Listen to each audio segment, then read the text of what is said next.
আসসালামু আলাইকুম দর্শক, আশা করি সকলে ভালো আছেন। দেখতে পাচ্ছেন আমার কাছে দৌড়ে আসলো। ও অনেক কয়দিন ধরেই বায়না করতেছে সে নদী দেখতে যাবে।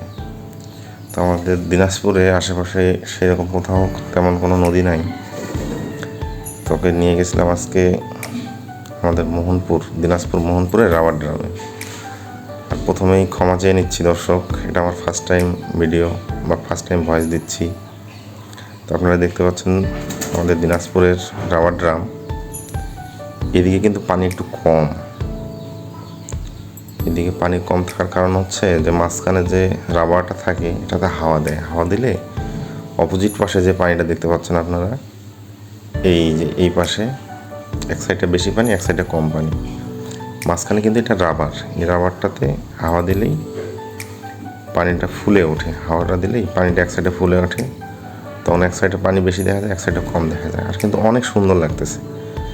সব জায়গায় বৃষ্টি হচ্ছে, বন্যা হচ্ছে, এই কারণেই পানির প্রেশারটা একটু বেশি। দর্শক, ভিডিওর মাঝখানে একটু বলে নিই, আমার নতুন চ্যানেল হিসাবে সবাই একটু লাইক করবেন, কমেন্ট করবেন, বিশেষ করে সাবস্ক্রাইব করবেন। আর নিত্য নতুন ভিডিও পেতে আমার চ্যানেলের সাথেই থাকবেন।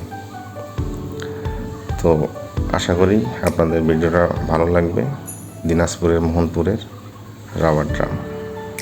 আর সকলকে আমন্ত্রণ জানালাম, দেখতে আসবেন। আসসালামু আলাইকুম।